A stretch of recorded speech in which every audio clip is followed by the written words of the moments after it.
જય શ્રી કૃષ્ણ મિત્રો, મારું ગુજરાતી કિચનમાં આપનું સ્વાગત છે. ફ્રેન્ડ્સ, આજે આપણે ખૂબ જ હેલ્ધી, ટેસ્ટી અને બધાને મનગમતો એવો સંભારો બનાવીશું.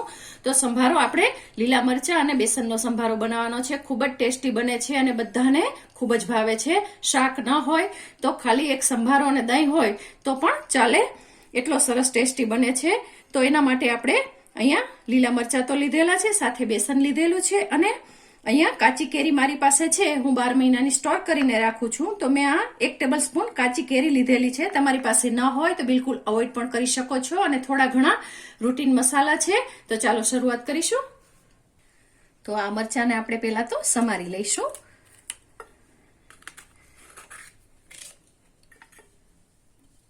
મરચાંના આ બધા જ બીનો પોર્શન છે એને આપણે રિમૂવ કરવાનો છે અને એકદમ આસાનીથી સારી રીતે થઈ જાય છે. આપ જોઈ શકો છો. બસ આવી જ રીતે આપણે આને કરી અને તમને ગમતા એવા પીસમાં તમે આને સમારી શકો છો. તો અહીંયા આપણે એક બાઈટમાં લઈ શકીએ એવા પીસ કરીશું અને સારી રીતે સમારી લઈશું. જુઓ, આવી જ રીતે આપણે આ ત્રણેય મરચાંને સમારી લેવાના છે. આ મરચાંને આપણે સમારી લીધેલા છે અને ગમતા પીસ કરી લીધેલા છે કે એક બાઈટમાં આપણે ખાઈ શકીએ. હવે અહીંયા આપણે 1 ટેબલ સ્પૂન ઓઇલ એડ કરીશું. હા ફ્રેન્ડ્સ, આ સંભારામાં થોડું તેલ છે એ વધારે જાય છે. તો 1 ટેબલ સ્પૂન આપણે તેલ લઈશું અને એને ગરમ કરવા માટે મૂકીશું. જુઓ, ઓઇલ ગરમ થઈ ગયું છે. તો એમાં ચપટી જેટલા આપણે મેથીના દાણા એડ કરીશું. 1/4 ટીસ્પૂન જેટલી આપણે રાઈ એડ કરીશું. ચપટી જેટલી હિંગ એડ કરીશું અને બિલકુલ ચપટી એટલી હળદર પણ એડ કરી દઈશું. એટલે હિંગ અને હળદર આપણે એવી રીતે એડ કરવાના છે.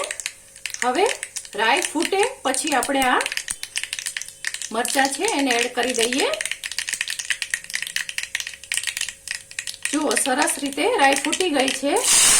તો હવે આપણે આ બધા જ મરચાં છે એને એડ કરી દઈશું અને આને આપણે સારી રીતે મિક્સ કરી લઈશું. સાથે જ અહીંયા આપણે નિમક પણ એડ કરી દેવાનું છે.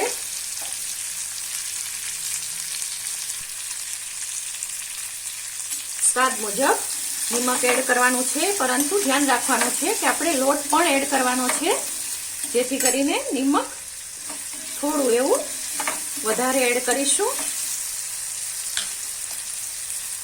અને આને આપણે 1 મિનિટ માટે ઢાંકી અને પકવી લઈશું. જુઓ ફ્રેન્ડ્સ, 1 મિનિટ થઈ ગઈ છે. આપ જોઈ શકો છો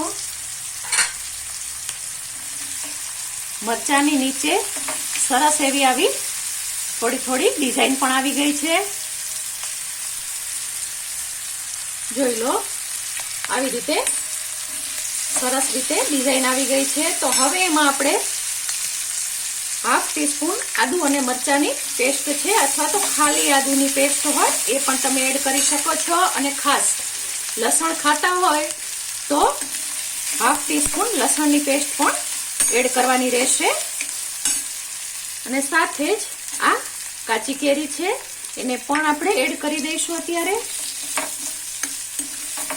કે જેથી કરીને મરચાંની સાથે એ પણ પાકી જાય. અને આને આપણે ફરીથી 1 મિનિટ માટે પકવી લઈશું.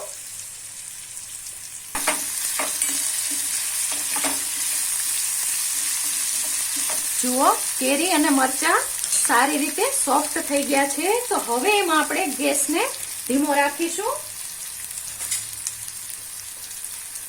અને આ રેગ્યુલર આપણે જે ચમચી છે એ 3 ચમચી જેટલો બેસન એડ કરીશું અને આને સારી રીતે મિક્સ કરી લઈશું. જુઓ ફ્રેન્ડ્સ, અહીંયા મેં આ 3 ચમચી જેટલો બેસન લીધેલો છે. તમને ગમે તો તમે 1 ચમચી વધારે પણ લઈ શકો છો, પરંતુ આ એકદમ પરફેક્ટ માપ છે. અને હવે આને આપણે આમ જ પકવવા દઈશું. સાથે થોડા મસાલા પણ કરી લઈશું. તો અહીંયા હું 1 ટીસ્પૂન જેટલી ખાંડ એડ કરું છું. ધાણા જીરું 1 ટીસ્પૂન એડ કરીશ.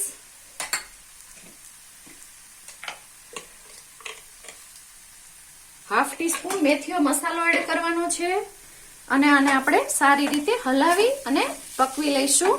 ચણાનો લોટ છે એ કાચો જ લેવાનો છે, કોઈ શેકવાની કે કશી જ જરૂર રહેતી નથી. એ એમ જ સારી રીતે સરસ શેકાઈ જાય છે, એટલે એ ચિંતા કરવાની જરૂર નથી. અને હજુ આપણે પકવીશું એટલે ચણાનો લોટ છે એ પાકી જશે. આપ જોઈ શકો છો ખૂબ જ સરસ રીતે આ બધું મિક્સ થઈ ગયું છે. નજીકથી બતાવું છું, જોઈ લો, ખૂબ સારી રીતે મિક્સ થઈ ગયું છે. એટલે એક પ્રકારની સરસ એવી ડ્રાય સબ્જી તૈયાર થશે. તો હવે આને આપણે ફરીથી ઢાંકી અને 2 થી 3 મિનિટ માટે પકવી લઈશું.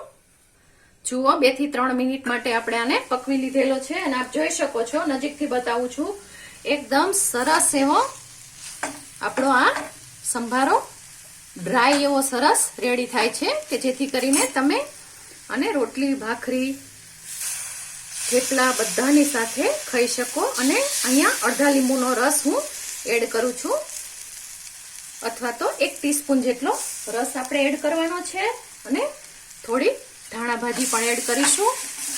ધાણા ભાજી બિલકુલ ઓપ્શનલ છે. તો આપણો તૈયાર છે આ સરસ મજાનો સંભારો. તો આને સર્વ કરીશું.